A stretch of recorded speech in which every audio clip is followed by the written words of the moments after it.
Bonjour, c'est Kay Tarot, j'espère que vous allez bien. Bienvenue à vous dans cette guidance sentimentale, intemporelle. On va aller voir, on va continuer sur le vous versus votre autre, ce que vous ressentez mutuellement, toujours pour voir si on est un petit peu sur la même longueur d'onde, s'il y a des choses qui entrent en contradiction, etc. Alors, pour vous aider à choisir, j'ai pris des dés. On a en premier une petite étoile filante, voilà. En deuxième, on a une clé. Et en troisième, on a une petite fleur qui est morte de rire. Voilà, qui vit sa meilleure vie. Alors, vous prenez ce qui vous appelle le plus. S'il y en a plusieurs, comme d'habitude, vous pouvez aller les voir. Il y a peut-être des messages à recevoir. Et puis, voilà, je vous laisse choisir et je vous dis à tout de suite pour votre guidance. Aujourd'hui, cette vidéo est en partenariat avec Présage, la première application de voyance française créée en 2016. Donc Présage, c'est une petite équipe d'une dizaine de voyants qui sont triés sur le volet et qui vont répondre à toutes vos questions. Les réponses sont toujours de vive voix et sous 24 heures. Et puis en plus, vous gardez l'historique de vos échanges. Vous pouvez aussi demander des consultations au téléphone ou en visio avec le voyant de votre choix. Et ce dernier vous rappellera dans l'heure. Voilà. Enfin, sachez qu'en cliquant sur le lien et en téléchargeant l'application, vous soutenez directement la chaîne et mon travail. Bienvenue à vous qui avez choisi le premier tas avec l'étoile filante. Alors, on va aller voir les énergies de la relation comme d'habitude pour voir si ça résonne. Si ce n'est pas le cas, c'est peut-être que ce tas n'est pas pour vous et dans ce cas-là, vous pouvez aller en voir un autre. Et puis, c'est une guidance générale. Donc, vous prenez ce qui résonne, vous laissez le reste de côté. Et puis, si vous voulez approfondir, je propose des guidances privées, soit sur l'application Présage qui est partenaire de cette vidéo où je vous rappelle dans l'heure, soit via mon adresse mail et vous avez toutes les infos en barre de description. Alors,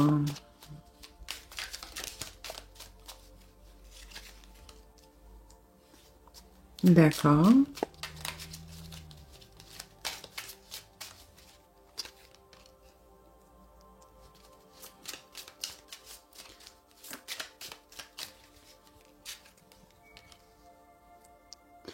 Alors là, je suis assez contente.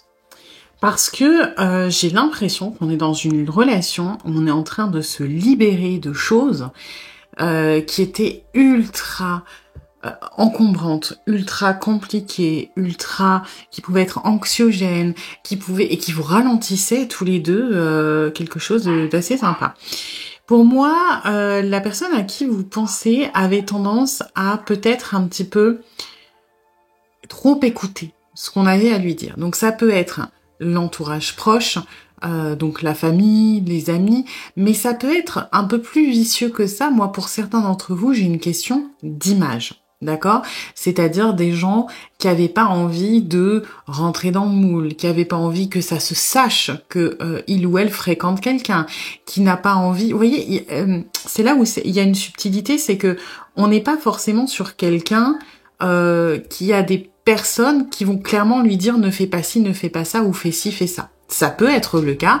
On peut être face, par exemple, la personne à qui vous pensez qui a des amis qui sont pas d'accord que vous vous fréquentiez, ou des enfants, ou des parents, peu importe. Mais j'ai l'impression qu'il y a aussi quand même cette personne qui se met lui-même ou elle-même du poids sur les épaules en se disant voilà, il faudrait que je fasse ça, et qui a peut-être beaucoup réfléchi comme ça dans votre relation, et qui aujourd'hui arrive à s'en libérer. J'ai aussi quelqu'un qui a un petit peu du mal à s'affirmer, d'accord ? Qui avait peut-être aussi tendance à ne pas forcément être très franc jeu avec vous. C'est pas forcément négatif, mais peut-être une personne qui avait du mal à vous dire les choses telles qu'elles sont. Parce que peur de décevoir, peur que ça plaise pas, peur de se friter, peu importe. Et aujourd'hui, on se libère un petit peu, moi, de manière générale, c'est pas vraiment les conseils ou les obligations des autres, c'est plus on se libère du poids du regard des autres. Ok ? Et pour beaucoup d'entre vous, ça va surtout résonner sur cette image de j'ai peur que, je sais pas, les gens sachent qu'on soit en couple. Par exemple, peut-être que vous fréquentez quelqu'un, mais que cette personne refuse que à l'extérieur, par exemple, vous vous teniez la main, que vous ayez des gestes attentionnés, que aux yeux du monde extérieur, vous n'êtes pas en couple. Alors que dans l'intimité, il n'y a pas de souci, il y a des câlins, il y a des bisous, il y a des choses comme ça. Mais vous voyez, ça peut faire référence à ce genre de personnes. Vous, c'est pareil, vous êtes libéré non pas du regard des autres, mais du regard de l'autre. C'est-à-dire qu'à un moment, vous vous êtes dit, ok, moi j'en ai marre peut-être de d'écouter ce qu'on me dit, de faire ce que l'autre il a envie. Aujourd'hui, je m'affirme. Aujourd'hui, par exemple, le fait que cette personne veuille se cacher du monde extérieur, ben moi je dis que je suis pas d'accord. Et je n'ai plus de culpabilité à dire que je ne suis pas d'accord. Je ne suis plus dans le mon Dieu, la personne va me rejeter ou la personne va moins m'aimer ou alors ça va complexifier la relation. Vous êtes en train un petit peu d'assumer les choses, pareil, de sortir un petit peu les vrais sentiments qu'il y a au fond de vous et de les assumer. Donc tous les deux, vous êtes vraiment en train, indépendamment, de vous libérer de beaucoup de poids qui avait tendance justement à complexifier cette relation. Et alors, on n'en est pas encore à chacun est super confiant dans ce qu'il fait. Ça avance lentement, mais il y a déjà des améliorations. Ok, donc c'est plutôt pas mal. Et là, ça peut faire vraiment référence à tout type de relation. Vous pouvez être en train de vous fréquenter, vous pouvez être dans la séduction, vous pouvez être en couple avec un sujet de divergence, par exemple, de voilà, on est en couple, on a décidé d'emménager ensemble, mais la famille, cette personne se dit que sa famille va poser problème, donc on le cache et puis on essaie d'éviter le sujet, etc. Et vous, là, vous êtes en mode non, c'est bon, moi j'en ai marre, j'ai besoin que on avance, qu'on fasse des trucs, et la personne commence à se dire ok, bon bah est-ce que vraiment le regard de ma famille c'est important? Oui, mais il faut pas que ça joue sur ma vie. Vous voyez? Donc il y a vraiment un peu tous les stades de relation. Ce que je dirais, c'est que ce qui doit résonner, c'est cette espèce de changement à l'intérieur de vous et que vous, pour moi, vous commencez à voir chez l'autre, de se libérer du regard des autres. Ok. Alors, on va aller voir ce que vous ressentez et ensuite on ira faire un point chez l'autre. Ouais, il y a un peu plus d'équilibre, ça m'étonne pas. Vous aviez tendance peut-être à prendre énormément sur vous, à ronger votre vin, à faire des concessions, à faire des compromis, et vous avez l'impression que naturellement les choses sont en train de s'équilibrer. Notamment parce que vous êtes beaucoup moins stressé dans la relation, parce que vous vous affirmez plus et vous êtes beaucoup moins dépendant quelque part. Donc c'est pas un équilibre parfait, c'est plus que vous avez l'impression que c'est du donnant-donnant. Vous donnez un petit peu moins et en donnant un petit peu moins, vous laissez l'occasion à l'autre de donner un petit peu plus, et donc on va dire il y a une sorte d'équilibre. Oui, c'est quelque chose de mouvant, hein, on est dans l'eau, dans la tempérance, mais il y a quelque chose de, voilà, je donne, tu me rends, et on est beaucoup moins dans le moi je donne tout et j'anticipe les choses, par exemple, et l'autre qui a tendance à moins donner parce que image, regard des autres, poids familial, etc. Donc vous vous sentez quand même plus apaisé dans la relation. J'ai l'impression que vous culpabilisez moins de ce que vous ressentez, vous vous sentez plus légitime. Ouais. Bon, vous baissez pas vous baissez pas totalement votre garde, hein. On est toujours dans bon, ok, ça va mieux, mais maintenant je m'affirme. Maintenant, je ne veux plus. Il y a des choses qui sont non négociables. Il y a des choses que je vais arrêter de m'excuser pour tout ou pour rien. Je vais arrêter de m'excuser d'avoir des besoins. Je vais arrêter de m'excuser d'avoir des envies. Je vais arrêter de me culpabiliser. Et ça, j'y tiens. Et ça, bravo, parce que c'est important. Ok ? On n'est pas dans le tyrannisme, hein, pas du tout. Et je pense que des fois, il y a des vibes de culpabilité qui peuvent tiquer, mais moi, de ce que je perçois, vos réactions, elles sont relativement justes quand même. Et c'est bien de s'émanciper un petit peu. Ouais, bon. Fallait que, de toute façon, ça arrive. Bien sûr que ce que vous ressentez, c'est fort. Il y a beaucoup d'amour, il y a beaucoup de... Et ça, je pense que c'est pas anodin. C'est que ça n'a pas toujours été le cas, mais aujourd'hui, alors, de manière générale, il y a peut-être des moments ponctuellement où ce n'est pas le cas, mais de manière générale, j'ai l'impression que vous avez quand même beaucoup plus confiance en l'autre, vous vous sentez de plus en plus en sécurité dans la relation. Même s'il y a 2-3 choses qui sont bancales, qu'on avance lentement, hein, faut pas oublier qu'on avance lentement, vous vous sentez quand même beaucoup moins en instabilité ou en fragilité que ça n'a pu l'être. Aujourd'hui, vous aspirez bien sûr à ce que ce soit encore plus concret, hein, donc un engagement supplémentaire, une stabilité, voilà, ce qui est normal, mais vous ne vous sentez plus je sais pas, comme si tout pouvait se briser demain, quelque part. Ouais, bon, ça, effectivement, de toute façon. Il y a beaucoup d'amour chez vous, c'est normal. Mais ce que j'aime bien, c'est que vous êtes en train d'apprendre, alors peut-être de manière un petit peu brutale, peut-être par la force des choses, vous êtes en train d'apprendre l'amour de vous. Hein. Cette énergie dans laquelle vous êtes, elle est très forte. Hein.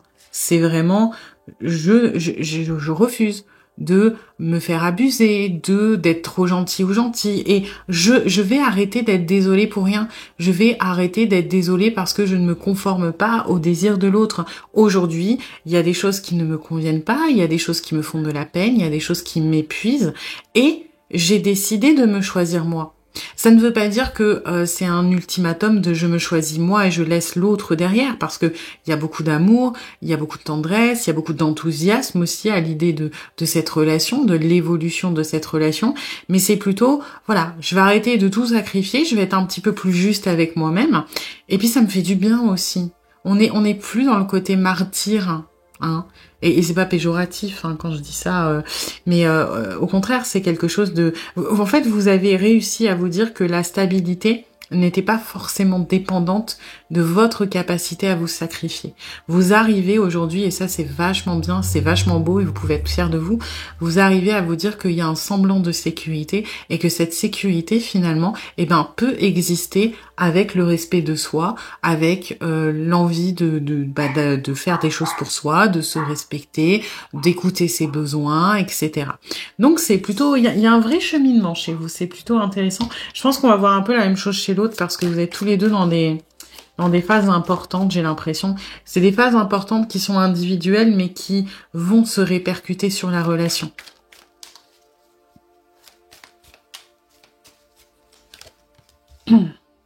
Ouais, vous voyez, on est en train de se libérer de certaines choses qui avaient tendance à peser sur la relation. Ça peut être des interprétations, ça peut être... Moi, j'ai une personne qui aime se prendre la tête quand même. Hein. Une personne qui se torturait, je dirais, parce que c'est moins le cas maintenant, beaucoup l'esprit par rapport peut-être à des devoirs, à des obligations envers des gens qu'on peut connaître ou qu'on ne peut ne pas connaître. Hein. C'est ça le pire. Et on est en train un petit peu de dédramatiser tout ça, de se dire bon vraiment est-ce que c'est si grave s'il y a des gens qu'on connaît pas qui nous voient ensemble dans la rue? Bah peut-être pas. Est-ce que vraiment c'est si grave si j'ai des amis qui commencent à faire des relations de tiens vous vous aimez bien tous les deux? Bah vraiment est-ce que c'est si grave que ça? Non. Vous voyez, on est en train de, moi ce que je ressens c'est de s'apaiser, de lâcher un peu le stress qu'on avait tendance à se créer nous-mêmes dans notre esprit quelque part. Hein.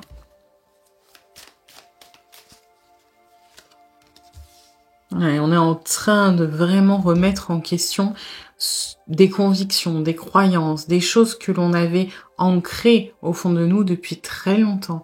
Ça peut être des schémas aussi. On a cette espèce de... J'ai envie de dire quelque part un petit peu d'illumination à votre contact. De toute façon, c'est pas pour rien hein, qu'il y a l'étoile filante. Je pense que vous aviez besoin d'apprendre l'amour de vous, le respect de vous, peut-être la confiance en vous aussi, hein, indirectement, si ça vous parle. Et l'autre avait besoin de travailler, vous, peut-être plutôt sur une blessure d'abandon, pour le coup, et cette personne sur une blessure de rejet. Hein. On est sur quelqu'un qui a énormément de mal à vivre avec l'opinion des autres. Et ça peut être assez... ça peut ne pas être évident au premier regard parce que pour moi c'est quelqu'un de très sociable, quelqu'un qui a toujours le temps pour rire, quelqu'un qui va esquiver les sujets qui l'ennuient, quelqu'un qui est très secret sur sa vie, très pudique, mais qui va donner ce côté très accessible quand on le ou la connaît pas. Et au final, c'est quand même quelqu'un qui se torture beaucoup l'esprit. Ça, c'est quelque chose qu'on apprend au fur et à mesure qu'on apprend à connaître cette personne, mais qui n'est pas accessible à tout le monde. Et là, aujourd'hui, on est en train de travailler là-dessus.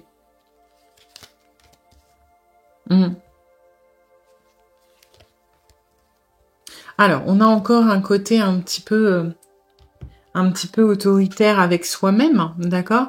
C'est-à-dire que oui, en fait, j'ai l'impression qu'il y a un double travail à faire. C'est que c'est une personne qui se retranche peut-être derrière le regard des autres, mais qui, au final, comment dire, transfère son propre jugement sur celui des autres. C'est-à-dire, comment vous dire ça?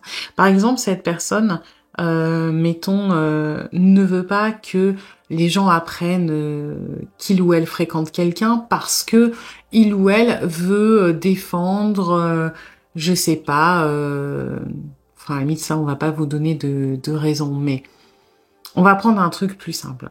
Cette personne, on va pas, parce que le sentimental c'est un petit peu plus compliqué. Cette personne par exemple va vous donner l'image de quelqu'un qui est très ambitieux. D'accord, de quelqu'un qui est très carriériste et pour qui la réussite est importante, donc qui n'a pas le droit à l'échec. Et cette personne, quand vous allez apprendre à la connaître, vous allez vous dire waouh, il ou elle est très sensible au regard des autres, c'est-à-dire que quand il y a un échec, il faut surtout pas en parler parce que sinon son ego en prend un coup, cette personne se vexe, cette personne n'est pas bien. Donc vous allez vous dire que cette personne et vit mal le jugement. La réalité, c'est que bien sûr que le regard des autres atteint cette personne, mais c'est plutôt comme si c'était un miroir grossissant de son propre jugement. La réalité, c'est que décevoir les autres, oui, ça compte, mais ce qui touche surtout cette personne, c'est de se décevoir soi-même. Vous voyez? C'est... je sais pas si vous allez comprendre ce que j'essaie de dire, hein, mais vraiment, c'est soi-même qu'on essaie d'éviter son propre jugement, sauf que on peut être dans le déni, on peut enfouir ça sous le tapis en intérieur et puis chasser ça de côté, hein, parce qu'on est très forts tous autant qu'on est pour faire du déni. Par contre, quand c'est renvoyé par l'extérieur et qu'on y est confronté, ça nous force à nous mettre le nez dessus et on n'aime pas ça. Vous voyez? Donc c'est une personne qui manque énormément de confiance en lui ou en elle, et ça peut être sur d'autres aspects que le sentimental, mais du coup ça s'exprime notamment avec ce manque de confiance, de peut-être se sentir pas à la hauteur par rapport à vous. Et donc, c'est là où il y a un vrai combat intérieur, c'est là où il y a peut-être quelqu'un qui peut être un petit peu, parfois un peu rustre ou un peu rigide. Pourquoi? Parce que on a cette peur d'échouer, on a cette peur de pas être à la hauteur et on va se planquer derrière, on a peur du regard des autres ou je ne me sens pas capable de, ou alors je suis pas prêt à, mais la réalité c'est un peu plus complexe que ça. Voilà. Je sais pas si je l'aurais bien exprimé, c'est assez compliqué à expliquer, mais voilà. Eh bien écoutez, j'espère que cette séance aura plu, vous aura surtout aidé. Si c'est le cas, n'hésitez pas à liker, à partager, à commenter, à vous abonner. Et puis moi, je vous dis à bientôt pour une nouvelle guidance. Bienvenue à vous qui avez choisi le deuxième tas avec la clé. Alors, on va aller voir les énergies de la relation comme d'habitude pour voir si ça résonne. Si ce n'est pas le cas, c'est peut-être que ce tas n'est pas pour vous. Et dans ce cas-là, vous pouvez aller en voir un autre. Et puis, c'est une guidance générale. Donc, vous prenez ce qui résonne, vous laissez le reste de côté. Et puis, si vous voulez approfondir, je propose des guidances privées, soit sur l'application Présage qui est partenaire de cette vidéo, où je vous rappelle dans l'heure, soit j'ai mon adresse mail et vous avez toutes les infos en barre de description. Alors,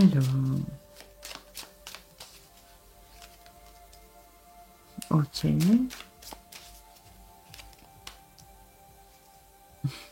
Ok.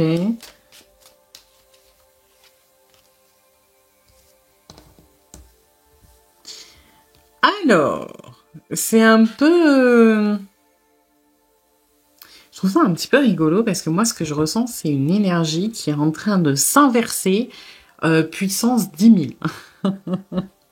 Alors, je sais pas si vous en avez conscience, parce que c'est peut-être plus subtil que concret, mais moi, ce que j'ai, c'est que la personne à qui vous pensez est en train un petit peu de... Comment dire? D'être un petit peu dans... Je vais pas dire dans une zone d'inconfort. C'est un peu ça. Vous êtes en train, indirectement, de pousser cette personne à faire des efforts. Parce que qu'est-ce qui nécessite, on va dire, dans la vie, que l'on se bouge et qu'on fasse des efforts, c'est quand on n'a plus le choix. Quand on n'a plus le choix, généralement, c'est quand la situation, elle est inconfortable. C'est-à-dire, si demain, vous devez, je sais pas, tondre la pelouse et que vous détestez ça, ok? Parce que, je sais pas, vous aimez pas. Vous allez attendre que les herbes soient giga hautes et vous allez peut-être attendre que à chaque fois que vous sortiez de votre maison, de votre appart pour aller à votre voiture, il y ait des espèces de mauvaises herbes qui s'accrochent à vos vêtements, que ça vous fasse mal et que ce soit invivable. Et là, vous allez prendre votre courage à la main, vous allez dire laissez mon demain, jetons. Ok? Tant que c'est pas insurmontable ou insupportable, généralement vous allez laisser l'herbe pousser. C'est un peu pareil dans les relations humaines, ok, ou dans nos choix de vie. On a tendance à s'enfermer dans des zones de confort qui ne sont pas confortables, mais qui ne sont pas suffisamment inconfortables pour qu'elles justifient une action. Combien il y a de couples, peut-être que vous avez expérimenté, ou peut-être que vous connaissez, qui restent ensemble, qui ne s'aiment plus, ou c'est pas fou, mais c'est pas suffisamment naze pour qu'on se dise, ok, eh ben allez, on va se séparer, on va faire le divorce, on va s'occuper de la garde des enfants, on va rendre la maison, on va... Vous voyez ce que je veux dire? C'est que généralement, la motivation, ce qui va nécessiter la détermination pour faire les efforts, ça va être que la situation actuelle, soit elle est invivable, soit elle est pas du tout confortable. D'accord? Et vous, indirectement, que vous vous en rendiez compte ou pas, vous êtes en train de mettre la personne à qui vous pensez dans une situation inconfortable. Cette personne est faussement relaxe, ok? C'est qu'on est un petit peu dans la négociation encore de c'est pas si mal, c'est bon, ça va s'arranger, tout va bien, etc. Mais je ressens plus de l'autoconviction qu'un réel lâcher-prise, ok? Et vous, le truc, c'est que pourquoi vous mettez cette personne dans une situation inconfortable? Parce que vous avez un petit peu... vous êtes détaché par la force des choses, ok? C'est-à-dire que pour moi, on n'est pas dans une stratégie. Vous n'êtes pas en train de ghoster la personne, vous n'êtes pas en train de mettre de la distance parce que vous espérez qu'il y ait une réaction. Vous êtes plutôt en train de vous dire, voilà, j'ai attendu, c'est bon, il s'est passé des trucs, etc. Et aujourd'hui, en fait, ça a moins d'importance pour moi, ok? Et c'est pas... Encore une fois, c'est pas stratégique et ça veut pas dire que la personne ne vous intéresse plus. Ça veut juste dire que pour moi, vous avez avancé, vous avez évolué sur vous. Vous avez peut-être d'ailleurs travaillé sur vous récemment ou alors c'est juste une période dans votre vie où, je sais pas, vous avez envie de revenir à vous, vous avez envie de kiffer, vous n'avez pas envie d'être dans la dépendance, d'attendre le retour de l'autre. Vous êtes plutôt de... Bah voilà, moi c'est bon, je suis bien, je fais ma vie, je fais mes bails et puis du coup j'accorde indirectement moins d'attention à l'autre personne et ce truc de surprise, c'est un petit peu que vous vous y attendiez peut-être pas mais en fait vous le vivez bien, ok? Et l'autre ne s'y attendait pas. Alors oui, on est dans une position inconfortable, mais il ou elle ne s'attendait pas forcément à ce qu'il y ait un détachement qui soit aussi je sais pas comment dire, aussi sincère. Vous voyez? C'est-à-dire que peut-être que vous avez déjà essayé un peu les chauds froids ou des fois eu des périodes où vous étiez un petit peu moins dedans, mais pas à ce point. Et donc on est sur une personne qui fait genre que tout va bien, mais qui est un petit peu en train de se rendre compte de certaines choses. Et là, on a un peu le surprise qui ressort aussi de, tu vois, tout ce que tu as ignoré jusqu'à maintenant, tout ce que tu t'es permis de mettre de côté, tout ton attachement, tous tes trucs comme ça. Et ben maintenant qu'il y a un détachement sincère de mon côté, c'est en train un petit peu de te revenir à la tronche et de te faire prendre conscience de certaines choses. Et justement parce que ce n'est pas calculé, ça a de l'impact. Ok. Alors, on va aller voir ce que vous ressentez et ce que l'autre ressent. Ouais. Et la clé a tout son sens, hein. Vous trouvez des clés sur vous. Et là, vous voyez, on a... Moi, j'aime bien le roi de denier. Je l'aime beaucoup dans ce tarot parce que je trouve qu'il a une prestance. Il dégage un truc... Je sais pas comment vous expliquer. C'est vous vous en foutez sans vous en foutre. Vous voyez? Je ne sais pas comment l'exprimer mieux que ça. C'est-à-dire que ça n'a plus l'importance que ça a pu avoir, d'accord? Ce n'est plus vital, mais du coup, ce n'est plus toxique. Pour autant, ça en a, ok? C'est un petit peu... c'est juste. En fait, le roi denier, généralement, il est aligné. Hein. Bon, des fois, il est mal aspecté, mais moi, je trouve, il a cette énergie de justesse. Vous voyez, cette énergie de...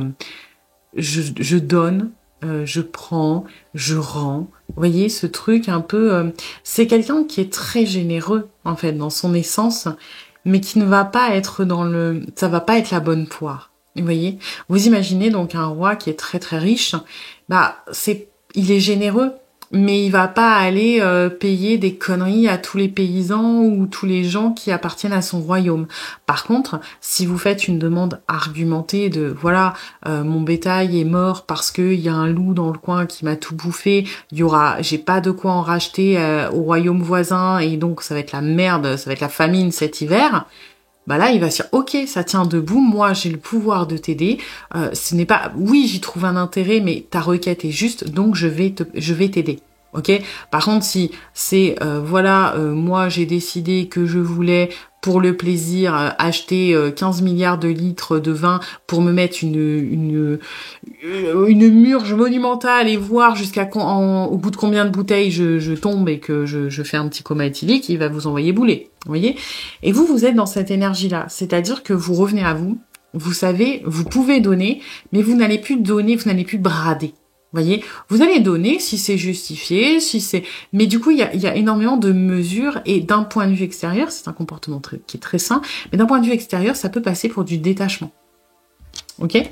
Voilà. Je sais pas si le comparatif vous aura aidé, mais voilà.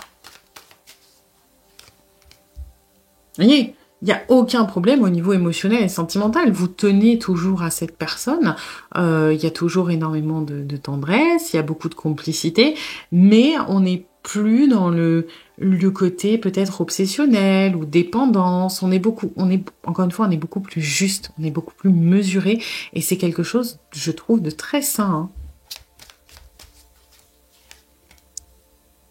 Hein. Ouais, on est un peu plus réfléchi. Ouais. Vous avez peut-être tendance à être un peu...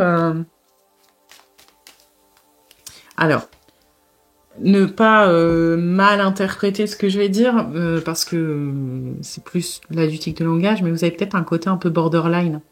Dans le sens, vous êtes peut-être des gens qui êtes hypersensibles et qui avez tendance à être très entiers au niveau de vos émotions. C'est-à-dire que c'est peut-être un sentiment là qui vous perturbe. Et peut-être même que vous vous sentez un peu éteint. Ou peut-être que vous assimilez ça à du désintérêt. Et que vous êtes peut-être un peu en train de vous poser des questions de mais je comprends pas, cette personne, je l'aimais de ouf, et aujourd'hui j'ai l'impression que je m'en fous. Non. C'est un sentiment qui doit pas être commun pour vous, mais c'est de la mesure. Ça ne remet pas en cause de ce que vous ressentez pour cette personne. C'est juste que pour moi, j'ai l'impression que ouais, pour la majorité, vous êtes des gens un peu excessifs au niveau sentimental, et il y a aucun jugement là-dessus, et il y a pas, c'est absolument pas péjoratif. Plutôt des personnes hypersensibles qui êtes très entières. Quand vous aimez, c'est à 3000%. Quand on vous dit quelque chose, vous pouvez peut-être vous braquer très très vite parce que ça vous touche très très vite. Voyez ce truc d'avoir peut-être des hauts, des bas au niveau de l'émotionnel, c'est assez rare pour vous d'avoir un émotionnel qui est continu ou qui est stable en relation, parce que vous éprouvez les choses, d'accord? Et c'est absolument pas négatif, hein, c'est l'hypersensibilité, c'est une richesse magnifique, hein, mais c'est pas toujours évident à vivre dans les relations sentimentales. Et aujourd'hui, en revenant à vous, en étant plus dans la mesure, dans la justesse, hein, même si c'est un petit peu perturbant pour vous, vous êtes peut-être plus mesuré, plus dans l'analyse de vos réactions, donc vous êtes plus à même de moins réagir sous le coup de l'impulsion ou de l'émotionnel, et peut-être plus un peu avec de la raison, du rationnel, du pragmatisme, de l'intelligence. Et encore une fois, ça peut donner effectivement d'un point de vue extérieur un côté détaché. Mais ce n'est pas le cas. Hein. Moi, je l'ai, hein, le sentimental, l'amour, etc. C'est juste que c'est un amour qui ne vous contrôle plus. C'est un amour que vous ne contrôlez pas non plus, parce que dans le contrôle, il y a un côté un peu où on est esclave du truc, mais vous le maîtrisez, à l'image de ce roi de coupe. Le roi de coupe, il maîtrise son émotionnel, il l'accueille, mais il n'est pas dominé par lui. Et aujourd'hui, vous en êtes là, vous avez de l'amour pour cette personne, mais vous n'êtes plus contrôlé par vos pulsions ou votre hypersensibilité, et ça vous permet d'être beaucoup plus lucide et de revenir beaucoup plus à vous. Donc bravo pour ça, effectivement, on a débloqué des choses. Hein. Bon, l'autre, bah effectivement, hein, on est dans un petit peu ce tout va bien, je vais bien, je ne veux surtout pas montrer que je suis dans la panade et que je sais pas comment je vais me sortir de la situation. Ouais, on est dans, voilà, on ne veut pas le communiquer, on ne veut pas que vous vous en rendiez compte, hein. On veut garder pour soi à quel point on peut être faillible. On essaie quand même, alors, je pense pas que ça marche très bien parce que vous avez, en plus, j'ai le cavalier là en autre deck. Vous êtes pas dans Là, vous êtes dans des énergies justement un peu lucides, mesurées, où vous savez jauger les situations un peu moins juste sous le coup de l'émotionnel. Donc, je ne pense pas que ça fonctionne. Mais on est sur quelqu'un qui essaie quand même de ramener la couverture à soi. On est sur quelqu'un qui est mal à l'aise parce que qui assimile votre comportement à du détachement, donc qui a l'impression d'être en position de faiblesse et qui aujourd'hui, moi, j'ai un peu de manipulation quand même, hein. On essaie de vous manipuler, on essaie de reprendre l'ascendant, on essaie d'être énormément dans la séduction. On essaie de, voilà, de se mettre un petit peu sous son meilleur jour, voilà, de faire genre, regarde, t'es dans mes petits papiers, donc tu peux me donner, tu peux me rendre, regarde, j'ai un comportement irréprochable, je fais des efforts, vous voyez, mais c'est un petit peu, c'est du manque de confiance, là. Là, on est sur quelqu'un qui se sent vulnérable et qui essaie de rafistoler un petit peu les choses quelque part. On est quelqu'un qui est dans la négociation pour pas faire son travail, hein. On est sur quelqu'un qui essaie de retourner dans ses schémas pour le moment. Ouais, vous voyez, en réalité, on est ultra défaitiste, hein. On peut pas s'empêcher de tout voir en noir, de dire que c'est fini, que vous avez changé, que c'est la fin du monde, que oh là là, c'est ça y est, c'est foutu. Bon, faut pas que vous le sachiez, hein. Donc on a encore une fois ce côté peut-être un peu surjoué dans certaines situations. Ouais. Côté arrogant aussi. Là, pour le coup, on doit être en plein dans les chauds froids. Un coup, je suis ultra charmant ou charmante. Un coup, je suis ultra, je vais pas dire agressif, mais un peu dans le rejet, dans la dureté, dans le je me ferme. Pourquoi? Parce que je veux pas montrer que ça me touche, que ça m'atteint, que ça a de l'emprise, enfin de l'impact sur moi. Donc on a tour à tour un côté très très très arrogant et après un côté beaucoup plus doux, beaucoup plus mielleux, beaucoup plus voilà. C'est des systèmes de défense. La réalité de ce que cette personne ressent, c'est qu'aujourd'hui, il ou elle est perdu et il ou elle essaie de se raccrocher aux branches, hein. On en est vraiment là, c'est que, bon, voilà, je suis suspendue à 15 mètres du sol, et, il va bientôt faire nuit, il y a personne, je me suis emmêlée, j'ai aucune idée de comment je vais descendre, mais ma fierté, ma carapace, parce que la fierté, là, c'est un système de défense, font que je vais faire comme si tout allait bien. Je vais faire comme si, vas-y, c'est bon, souffle un coup, ça va bien se passer. La réalité, c'est que la personne, elle est terrorisée à l'intérieur. D'accord? Bah, c'est un petit peu ça. On donne cette image-là, on veut vous renvoyer cette image-là, mais on est en train de se dire comment on va s'en sortir et que c'est la fin du monde. Voilà. Eh bien, écoutez, j'espère que cette vidéo vous aura plu, vous aura surtout aidé. Si c'est le cas, eh bien, n'hésitez pas à liker, à partager, à commenter, à vous abonner. Et puis moi, eh bien, je vous dis à bientôt pour une nouvelle guidance. Bienvenue à vous qui avez choisi le 3e tas avec la petite fleur qui vit sa meilleure vie. Alors, on va aller voir les énergies de la relation comme d'habitude pour voir si ça résonne. Si ce n'est pas le cas, c'est peut-être que ce tas n'est pas pour vous. Et dans ce cas-là, vous pouvez aller en voir un autre. Et puis, c'est une guidance générale. Donc, vous prenez ce qui résonne, vous laissez le reste de côté. Et puis, si vous voulez approfondir, je propose des guidances privées, soit sur l'application Présage qui est partenaire de cette vidéo, ou je vous rappelle dans l'heure, soit via mon adresse mail. Et vous avez toutes les infos en barre de description. Alors,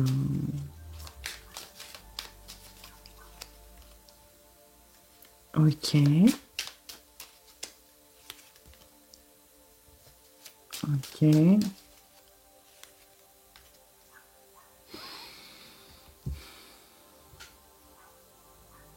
Alors,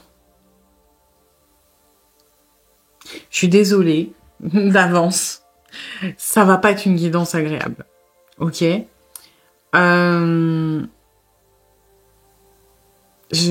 Bon, par quoi je commence? La personne à qui vous pensez, alors, on va dire ce qui est. Cette personne est attachée, ok? Ça, c'est positif. Par contre, cette personne va tout faire pour minimiser ce qu'il ou elle ressent pour vous. Ça peut s'exprimer par une personne qui peut être dans le rejet. Ça peut s'exprimer par une personne qui peut être assez dure avec vous, qui peut être parfois méchante, ok? Oui, cette personne tient à vous. Pour autant, le comportement, le système de défense n'est pas fou. Pour moi, vous avez déjà entendu 15 milliards de fois ce que je vais vous dire, d'accord? Vous avez déjà entendu plein de fois, ça peut être par des médiums hein, d'ailleurs, par vos amis, famille, copains, copines, peu importe, que cette personne n'était pas bonne pour vous. Ok? Vous avez déjà entendu que cette personne allait vous faire du mal, que ça ne servait à rien, que il ou elle jouait avec vous, que c'était pas bon pour vous, d'accord? Et pour autant, vous ne voulez pas y croire.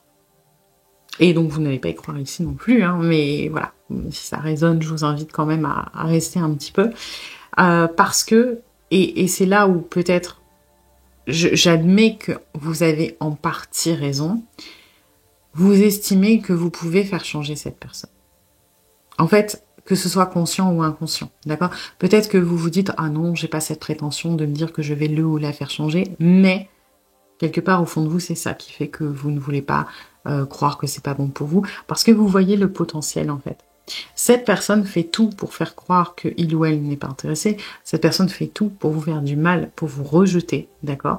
Il y a des raisons à ça, c'est pour se protéger et effectivement, il y a de grandes chances, moi je pense, dans ce que je ressens, que cette personne a quelque chose pour vous, ok? Et oui, peut-être que avec de la chance, du temps, et ce que vous voulez, cette personne va évoluer. Mais, et je suis désolée, je rejoins ce que tout le monde vous a dit, visiblement, pour moi, c'est très compliqué. C'est très compliqué parce que, en fait, il y a aucune, et je suis désolée si je suis dure, mais il n'y a pas assez de remise en question ni d'un côté ni de l'autre. Enfin, du moins pas sur les bonnes choses, ok? C'est-à-dire que vous allez peut-être vous remettre en question tout le temps, vous dire, ok, si ça fonctionne pas, c'est parce que je suis pas comme ci, c'est parce que je suis pas comme ça, c'est parce que y a ci ou il y a ça. Mais la réalité, c'est que le problème, il ne vient pas de vous. D'accord? Le problème, il vient de l'autre. Et vous essayez d'agir sur vous. Et la personne, inversement, va se convaincre que le problème vient de vous, d'accord? En vous disant que vous n'êtes pas comme ci, vous n'êtes pas comme ça, vous n'êtes pas assez ci, vous n'êtes pas assez ça, et que c'est de votre faute, alors que le problème vient de lui ou d'elle. Et en ce sens, pour moi, la relation, aujourd'hui, je vais pas dire qu'elle est vouée à l'échec, mais c'est très compliqué pour que ça fonctionne. Parce que on n'est pas du tout en train de travailler sur les bonnes choses. D'accord? Vous êtes en train de vous remettre en question et vous êtes encouragé par cette personne alors que le nœud du problème, ça se passe chez l'autre. Ok? Donc, voilà, un petit peu compliqué. On va aller voir quand même ce que vous ressentez et ce que cette personne ressent. Mais voilà, au premier coup d'œil, je vous dirais que ce n'est peut-être pas le moment pour que cette relation se débloque. Vous avez peut-être chacun un chemin à faire séparément avant potentiellement de vous retrouver plus tard.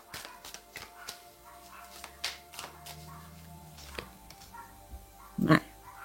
Bon, vous êtes, par la force des choses, vous essayez quand même de vous protéger. Je pense que vous vous êtes pris beaucoup de choses dans la tronche, parfois dures, parfois méchantes, parfois il peut même y avoir du gaslighting, hein, où on vous fait douter de ce que vous dites, de votre raisonnement, de ce que vous ressentez. Donc il y a une partie de vous qui, je pense, sait que c'est pas sain et que ça vous fait du mal. Mais il y a toujours cet espoir, au fond, que vous n'avez pas fait tout ça pour rien, qu'il y a quelque chose, parce que vous sentez, en fait, votre super pouvoir, quelque part, c'est ce qu'on avait. Je pense que votre super pouvoir, c'est que vous voyez le potentiel de la personne. Et vous agissez en espérant que ce potentiel, il se développe et il s'exprime. Mais ce potentiel n'est qu'un potentiel aujourd'hui. Et un potentiel peut ne jamais se réaliser.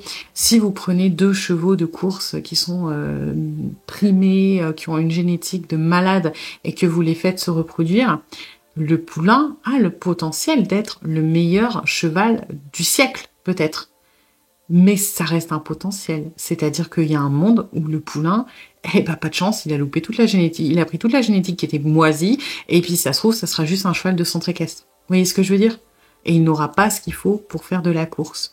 Là, c'est un peu pareil. oui, le potentiel existe et il y a un monde où il se réalise et vous êtes heureux, j'ai pas de souci là-dessus. Mais pour moi, vous êtes en train d'agir sur ce potentiel et non pas sur la réalité des choses. Et la réalité des choses, c'est que cette personne, je suis désolée de le dire, n'est pas saine. C'est une personne toxique, c'est une personne qui a des comportements dysfonctionnels, d'accord? Et qui vous rejette. Ok. Alors ensuite...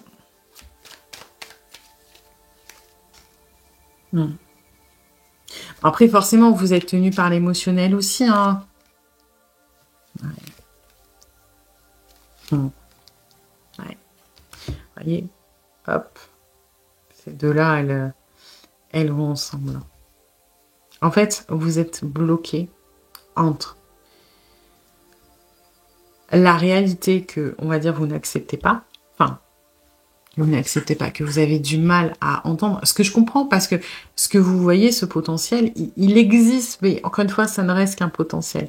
Et donc, il y a une partie de vous qui sait, quelque part, que, voilà, il faut vous protéger, que vous essayez un petit peu de vous défendre quelque part, mais vous êtes un petit peu perdu parce que votre intuition, en fait, vous êtes des gens qui êtes intuitifs et là, pour le coup, ça vous dessert parce que votre intuition, elle vous souffle qu'il y a quelque chose de particulier, que c'est pas une rencontre pour rien, que il y a, encore une fois, cette histoire de potentiel, qu'il y a une énergie, il y a un magnétisme, il y a quelque chose qui vous attire à cette personne. Et je sais à quel point ça peut être dur de lutter contre ça parce que généralement, quand on se sépare d'une personne, c'est qu'on l'aime plus. Hein. Il peut y avoir d'autres raisons, mais la raison majeure, c'est que les sentiments ne sont plus là. Après, il y a peut-être d'autres choses qui se rajoutent, mais on quitte rarement une personne que l'on aime et qui nous aime parce que la relation ne fonctionne pas. Et quand ça arrive, c'est très très dur parce qu'on n'a pas d'argumentaire en fait. Si la personne m'aime et que je l'aime, pourquoi on n'est pas ensemble? Pourquoi on doit se séparer? Et en fait, c'est ça qui vous bloque, c'est que vous avez ce truc qui vous appelle, qui vous hypnotise quelque part, et ça existe. Et je comprends. Et de l'autre côté, il y a le côté beaucoup plus pragmatique, beaucoup plus rationnel de la matière, où ça ne fonctionne pas. Oui, il y a une complicité de temps en temps, mais il y a une sorte de grosse vague de friend zone, parce que la personne vous rejette en permanence, et vous savez plus quoi croire, vous êtes perdu, vous vous sentez bloqué au milieu, vous êtes dans une impasse de qu'est-ce que je fais? Mon émotionnel est super fort, mais mon esprit, quand il analyse les trucs, il a tous les red flags, il me dit de me barrer, quoi, parce que ça sent pas bon. Et le problème, c'est que l'émotionnel est tellement intense que vous avez tendance à vous ranger je suis pas capable de prendre une décision, donc je reste au milieu. Donc j'alterne entre les deux, de oui, je souffre, ça c'est pas cohérent, ça tourne pas rond, mais d'un autre côté, j'ai ce truc qui m'appelle, qui m'attire et j'arrive pas. Donc c'est très très compliqué pour vous. On va aller voir ce que l'autre ressent.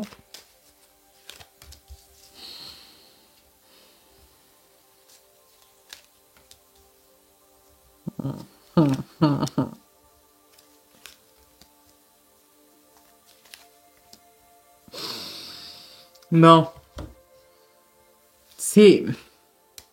Voilà. On a un cavalier de coupe en premier. Le cavalier de coupe, c'est une très belle carte quand elle est bien aspectée. C'est le prince charmant. Ok? Quand elle est mal aspectée, c'est le charreau. Ok, c'est la personne un petit peu manipulatrice qui sait jouer avec l'émotionnel de l'autre, qui sait aussi bien vous retenir que vous rejeter, qui sait souffler le chaud et le froid, qui va chercher du conflit. Et là, vous voyez, en fait, je pense qu'il y a des embrouilles régulièrement avec cette personne et c'est volontaire. Enfin, c'est volontaire, c'est inconscient de la part de l'autre. C'est parce que en créant des conflits, en créant des disputes avec vous, alors ça permet de mettre une distance au niveau de l'émotionnel. Pourquoi? Parce qu'on n'est clairement pas capable. Là, on est sur une personne vraiment qui ne sait pas lier des liens, qui a très très peur de plein de choses et qui va repousser les gens, ok? Et oui, bien sûr qu'il y a un minimum de complicité, il y a un petit peu d'attachement. Peut-être que vous avez des relations genre sex-friend. Je pense pour la plupart, vous êtes dans ce stéréotype-là, dans cette étiquette-là. Pour d'autres, vous fréquentez, mais alors dès qu'on parle de couple et de machin, c'est la fin du monde. Pourquoi? Parce que déjà, la personne, visiblement, alors, peut être exclusive, mais clame haut et fort que ne veut pas l'être. Hein. Ce que l'on ressent, c'est vraiment, oui, on est bien avec vous, oui, on a de l'attachement quand même, mais le but, c'est de créer une distance émotionnelle, c'est de manipuler votre émotionnel pour avoir l'ascendant, pour avoir ce que l'on cherche, ce que l'on veut, avoir la toute-puissance, et tant pis si ça vous plaît pas. Et on veut se garder toutes les ouvertures possibles. On n'est absolument pas dans « je veux m'engager ». Non, moi je cherche, on vous l'a peut-être déjà dit, hein, vous êtes temporaire. Ça peut être dur, mais je pense que pour certains, vous l'avez déjà entendu, qu'on cherche quelqu'un d'autre, que vous serez pas la personne avec qui on va se mettre en couple. Que c'est bien, que c'est marrant, qu'on s'amuse bien, qu'on s'entend bien, mais que vous n'êtes pas la personne avec qui on va se mettre en couple, que vous n'êtes pas assez ci, que vous n'êtes pas assez ça. On le pense pas réellement, mais vous ou quelqu'un d'autre, cette personne n'est absolument pas prête à se mettre en couple, hein, de toute façon. Là, on est sur quelqu'un qui fuit le sentimental, qui fuit l'émotionnel. On est sur quelqu'un qui veut avoir quelqu'un, voilà, qui lui apporte de l'attention, de l'affection. Il y a des vibes quand même ultra toxiques, un peu pervers narcissiques. Voilà, on n'est vraiment pas sur quelqu'un.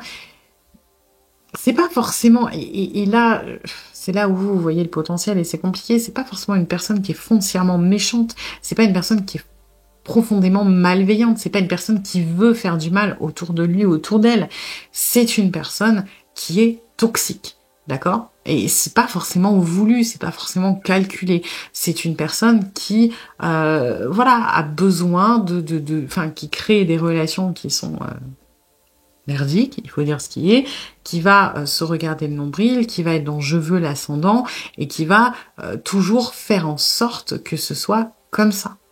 Et malheureusement, ben vous êtes tellement, vous croyez tellement en ce potentiel et je vous comprends vraiment, oui, c'est ce que je vous dis, c'est pas une personne méchante au fond, mais ce que vous voyez, ce que vous ressentez, ce que vous avez envie qu'il se passe, cette personne est à des kilomètres de ce que vous voyez. Hein.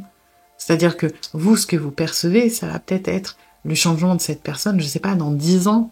Vous voyez, on va peut-être pas autant, mais en tout cas, c'est pas pour demain, c'est pas pour le mois prochain, c'est même pas pour cette année, je pense.